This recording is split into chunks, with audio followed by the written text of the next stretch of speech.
नमस्कार, आप देख रहे हैं स्वामी न्यूज और मैं हूं राजीव शर्मा। आइए चलते हैं खबरों के सफर पर प्राइम टाइम बुलेटिन के साथ। जम्मू कश्मीर के पूर्व मुख्यमंत्री फारूक अब्दुल्ला आज अजमेर पहुंचे और ख्वाजा साहब की बारगाह में चादर पेश की।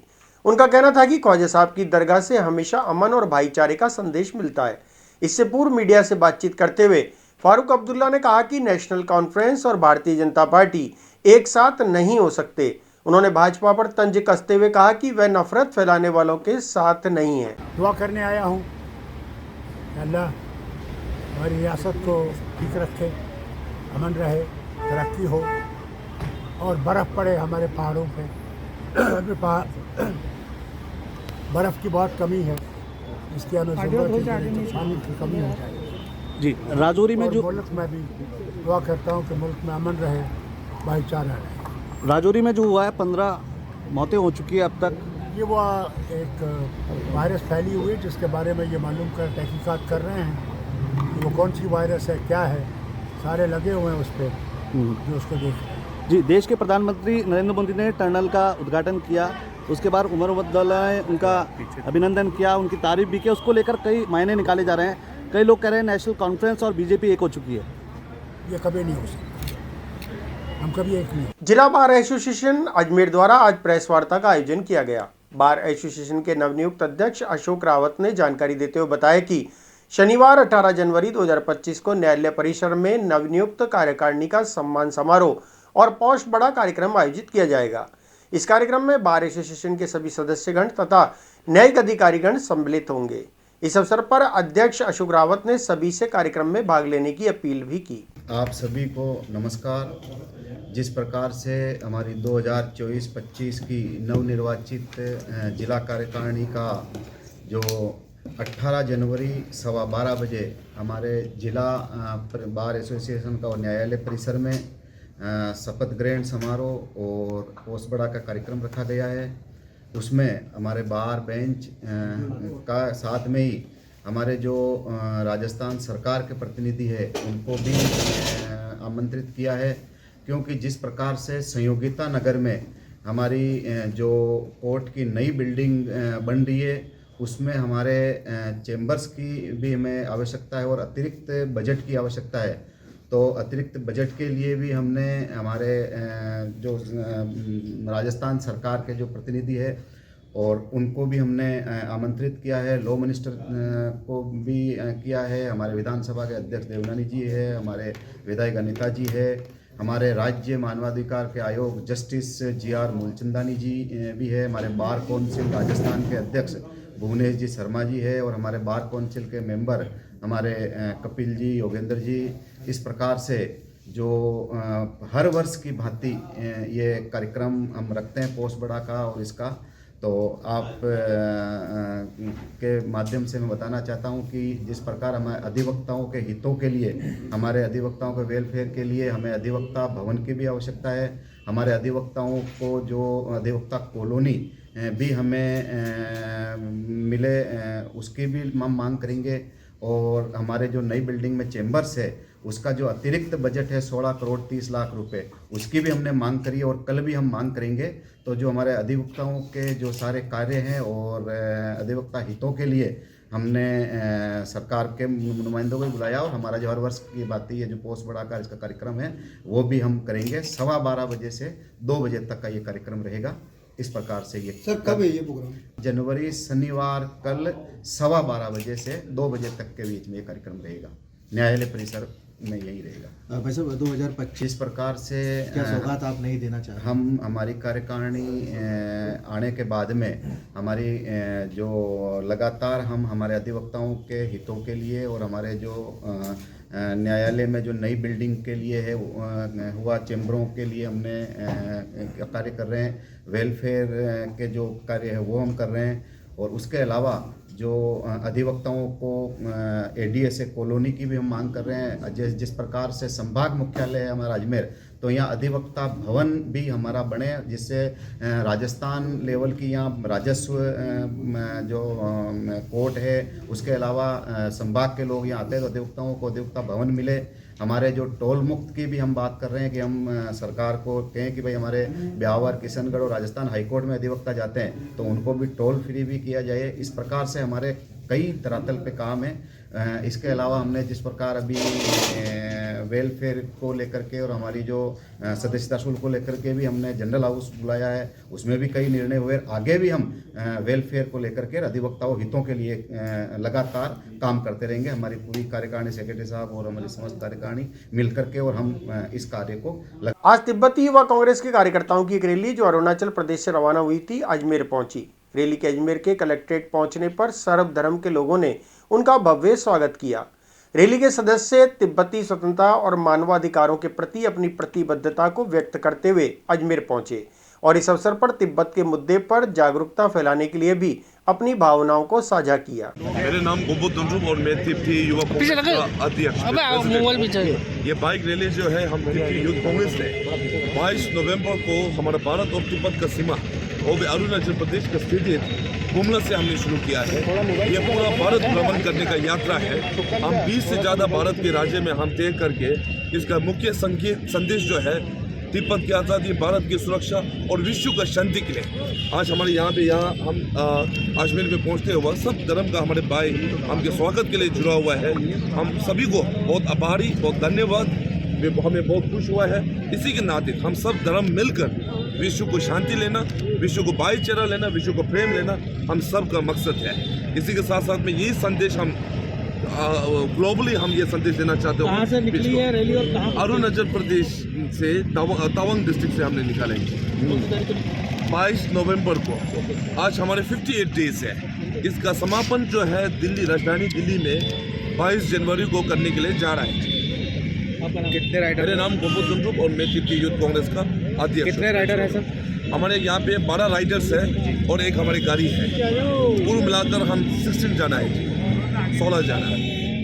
हम लोग निकले हैं अरुणाचल प्रदेश से, जैसे कि अरुणाचल प्रदेश का जो तिब्बत भारत का बॉर्डर है वहाँ से स्टार्ट किए। कहाँ पहुँचेंगे? जी कहाँ पहुँचेंगे? कहाँ पहुँचेंगे मतलब लास्ट कहाँ होगा? लास्ट लास्ट होगा हमारा नया दिल्ली। ओके। नया दिल्ली पे हमारा ये समाप्त रहेगा। कितने लोग हैं आपकी रैली में? लंबा ये सफर रहा है आपका, ऐसे में कोई परेशानी, कोई तकलीफ? परेशानी दिक्कत तो बहुत हो जाता है। जैसे कि मान लो मौसम का खाली में घंटे पे मौसम का एक्सचेंज होते रहता है तो दिक्कत तो होता ही है। तो देश के लिए दिक्कत तो कोई बड़ी बात नहीं है। अगर क्या संदेश दे रहे हैं देशवासी?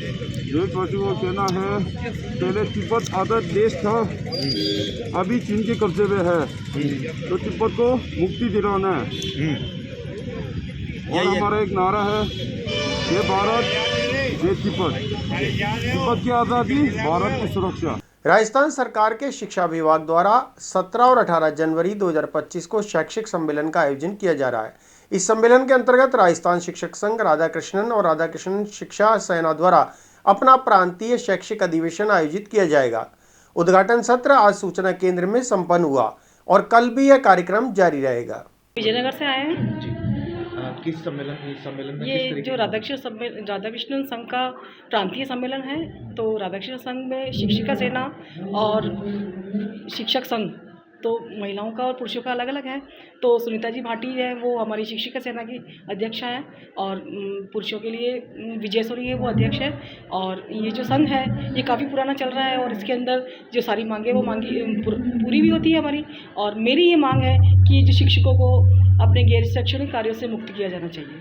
और किस तरीके की परेशानी आपके? परेशानी यही, सबसे ज़्यादा परेशानी यही है कि हम बच्चों को पढ़ाना चाहते हैं और बच्चों को पढ़ाने के बजाय हमें जो गैर शैक्षणिक कार्य किए जाते हैं, तो हम ये चाहते हैं कि कभी BLO का है, कभी कंप्यूटर से संबंधित दूसरे कार्य है, वो फॉर्मेलिटीज़ जो हमें पूरी करनी होती है, तो वो जो है हमारा ध्यान भटकाती है। और बच्चे जो हमारे हमसे शिक्षा लेने के लिए आए हुए हैं, तो उनको हम शिक्षा जो प्रॉपर दे नहीं पाते हैं, क्योंकि गैर शैक्षणिक कार्य में हमें बार बार बाधा उत्पन्न करते हैं। और उसके अलावा जो है बच्चों के लिए जो सुविधाएं हैं, तो उसके अंदर जो थोड़ी सी कमी है। बच्चे गरीब तबके के हैं, तो उनके किसी पास कॉपियाँ नहीं है, किताबें नहीं है, रबड़ पेंसिल नहीं है। जी, ट्रांसफ़र वगैरह जो किए जाते हैं? ट्रांसफ़र के बारे में मेरा ये कहना है कि जो अपने मूल स्थान से थोड़ा दूर है, तो उन्हें उनके नियत स्थान पर दे, ताकि वो अपनी पूर्ण मानसिकता से कार्य कर सकें। ठीक है, आपका नाम बता दीजिए। मेरा नाम पुष्पा शर्मा है। कहाँ से? विजयनगर से। राजस्थान शिक्षक संघ राधाकृष्णन और राधाकृष्णन शिक्षिका सेना राज्य के इतिहास का पहला और एकमात्र ऐसा संगठन है जो निःशुल्क सदस्यता शिक्षकों को पूरे राज्य में देता है। ऑनलाइन सदस्यता हम देने का काम करते हैं, स्थायी सदस्यता क्रमांक देने का काम करते हैं और साल के 365 दिन, सप्ताह के 7 दिन और दिन के 24 घंटे हमारी हेल्पलाइन शिक्षक भाइयों बहनों के लिए चालू रहती है।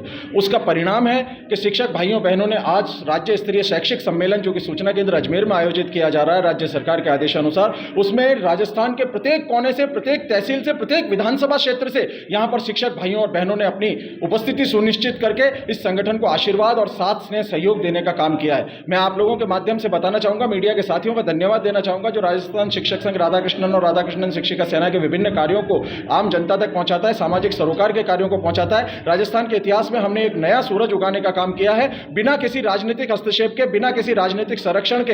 राजस्थान शिक्षक संघ राधाकृष्णन और राधाकृष्णन शिक्षिका सेना शिक्षा, शिक्षक और शिक्षार्थी के हित में साल भर काम करते हैं और उसकी परिणति आज यहाँ पर स्थान छोटा पड़ गया, जहाँ 3,500-4 हजार लोगों को खड़े और बैठे रहने का स्थान है, वहाँ पर आज आप लोग देख रहे हैं कि खड़े रहने का भी स्थान नहीं मिल पाया है। ये प्यार इन राजस्थान के शिक्षकों ने हमें दिया है और हम इसको आगामी दिनों के अंदर इनके सारे कार्य करके राज्य सरकार के सामने इनकी जायज मांगों को उठाकर और राज्य सरकार की भी जो अच्छी और सच्ची नीतियां हैं उनको धरातल पर विद्यालयों में छात्रों पर लागू करके हम इसको उतारने का काम करेंगे।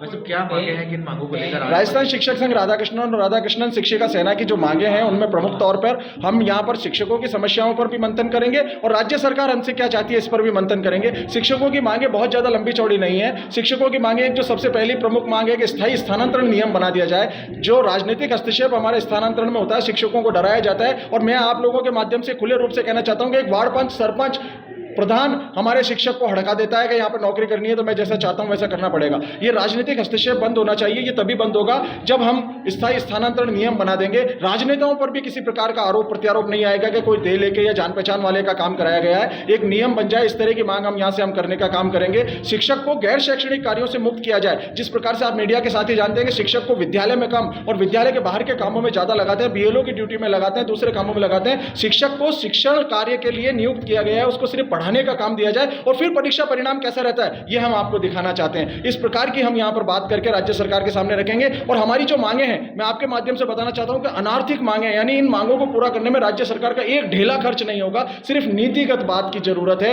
एक सोच की जरूरत है कि शिक्षकों को जो समाज का सबसे सम्मानीय व्यक्ति होता है उसको सम्मानजनक रूप से नौकरी करने दिया जाए, शिक्षक को पढ़ाने दिया जाए। हम ये मांग करते हैं। हम कभी ये नहीं कहते कि हमें छूट दी जाए, हम तो कह रहे हैं कि 8वां पीरियड हमसे पढ़वाया जाए, 9वां पीरियड भी लगा दिया जाए, लेकिन सिर्फ पढ़ाने के लिए लगाया जाए, किसी अन्य काम में। अच्छा, मांगे पूरी नहीं होती तो आगे का क्या चरण रहने वाला है? निश्चित रूप से देखिए, संगठन का काम है कि हम पहले अपनी बात को बड़े शालीन तरीके से रखेंगे, ज्ञापन के माध्यम से रखेंगे, अपने मेमोरेंडम को हम शिक्षा मंत्री जी, मुख्यमंत्री जी तक रखेंगे। अगर हमारी बात को वो नहीं मानते हैं, हम उनके साथ में वार्ताएं आयोजित करने का काम करेंगे, जिला स्तर पर ज्ञापन देने का काम करेंगे और उसके बाद भी नहीं मानते तो हम संभाग स्तर पर धरने देने का काम करेंगे। उसके बाद में राज्यव्यापी आंदोलन के लिए भी रूपरेखा बनाई जाएगी। आपका परिचय? विजय सोनी, प्रदेश अध्यक्ष, राजस्थान शिक्षक संघ राधाकृष्णन। केंद्र में राधाकृष्ण संघ सेना का विशाल प्रांतीय सम्मेलन होने जा रहा है और इतनी भारी संख्या में हमारे यहाँ भीड़ है और सारी महिलाएं पुरुषों ने हमें बहुत अच्छा आशीर्वाद दिया है और तिल चौथ के दिन भी, इतनी मतलब व्यस्तता के दिन भी सभी लोग हमें पहुँच करके हमें आशीर्वाद दिया है। इसके लिए अब सभी का, मैं सारे अध्यापकों का और सभी मीडियाकर्मी का, आप सभी लोगों का वो बहुत आभार व्यक्त करती हूँ। धन्यवाद। मेरा नाम सुनीता बाटी, प्रदेश संयोजिका राधाकृष्ण शिक्षिका सेना। मेरा नाम सुषमा सोनी है, मैं लेक्चरर मैथ्स हूँ और राजकीय उच्च माध्यमिक विद्यालय देहरादून श्रीनगर में पोस्टेड हूँ। हम लोग यहाँ पर इसलिए इकट्ठे हुए हैं कि विजय सोनी जी, जब ये संघ बन रहा था, मैं तब से उन्हें जानती हूँ कि किस तरह से उन्होंने मेहनत करके और आज इस स्तर तक वो पहुँचे हैं और उन्होंने हमेशा शिक्षकों की जो भी समस्याएं हैं उसको बड़े पुरजोर तरीके से आगे रखा है और उसका समाधान भी किया है और यही उम्मीद हम लेकर के यहाँ पर आए हैं कि आगे भी हमारी बात सुनी जाएगी। सबसे बड़ी जो समस्या है, अभी मेरी एक और बहन ने कहा कि शिक्षकों को पढ़ाने के अलावा और बहुत सारे कार्य दिए जा रहे हैं जिसके कारण उन्हें बहुत समस्या हो रही है कि वो किस तरह तो अपना कोर्स पूरा करें और किस तरह वो बच्चों को पूरी ईमानदारी के साथ शिक्षण करवाएं। मैं जैसा आपको बताया, मैं मैथ्स की टीचर हूँ, मैथ्स की लेक्चरर हूँ और मैथ्स जैसे सब्जेक्ट में पूरी तैयारी चाहिए होती है बच्चों को भी, टीचर को भी, कि वो पूरी मेहनत से उन्हें ऐसे क्लिष्ट विषय को रुचिपूर्ण तरीके से पढ़ा सके। लेकिन मैं पूरा समय नहीं दे पाती और जिस दिन मैं पढ़ा ना पाऊँ मुझे बड़ा कष्ट होता है। तो अगर जो विभिन्न प्रकार की प्रतियोगिताएं हो रही हैं, आए दिन अलग अलग प्रकार के मेले लगाए जा रहे हैं, बहुत सारे ऐसे कार्य हो रहे हैं जो शिक्षा में बाधा उत्पन्न कर रहे हैं। ऑनलाइन काम बहुत सारे हो रहे हैं, तो ये हमारे लिए डबल वर्क हो गया है कि ऑफलाइन भी करना है और ऑनलाइन भी करना है। तो अगर इसको पुरजोर तरीके से ही रखा जाए इस बात को कि जो आपने कंप्यूटर अनुदेशक लगाया है वो सिर्फ ऑनलाइन सारे काम करे और टीचर्स जो है ऑफलाइन में उनकी हेल्प करें और अपना शिक्षा से संबंधित कार्य पूरा रखें, तो हम रिजल्ट भी बहुत अच्छा दे सकेंगे और पूरी ईमानदारी से अपनी नौकरी कर सकेंगे। दूसरी बात ट्रांसफ़र को लेकर के है, तो जो शिक्षक हैं बहुत दूर दूर पोस्टेड है कई घर से, अगर उन्हें ये मौका दिया जाए कि वो अपने घर के इतना नज़दीक तो हो कि शाम होकर के अपने घर आ जाए, तो वो जो है आराम से अपनी नौकरी भी कर सकेंगे और पूरी ईमानदारी और निष्ठापूर्वक अपनी सेवाएं दे सकेंगे। आपका परिचय? मैं सुषमा सोनी, लेक्चरर मैथ्स दे रहा। श्री अजमेर व्यापारिक महासंघ के प्रतिनिधियों ने गुरुवार को दरगाह थाना परिसर में नवनियुक्त वृत्त निरीक्षक दिनेश जीवनानी से शिष्टाचार भेंट की और उनका अभिनंदन किया। उन्हें मोती और पुष्पमाला, शॉल, साहित्य की किताब और 2025 का कैलेंडर भेंट किया। आज अजमेर व्यापार महासंघ के पदाधिकारियों ने दरगाह थाना सीआई साहब का किया स्वागत और दरगाह बाजार की कई समस्याओं से कराया अवगत। मैं दिलीप सामनानी, दरगाह बाजार एसोसिएशन। फिलहाल बुलेटिन में इतना ही। मुझे दीजिए इजाजत। देखते रहें स्वामी न्यूज।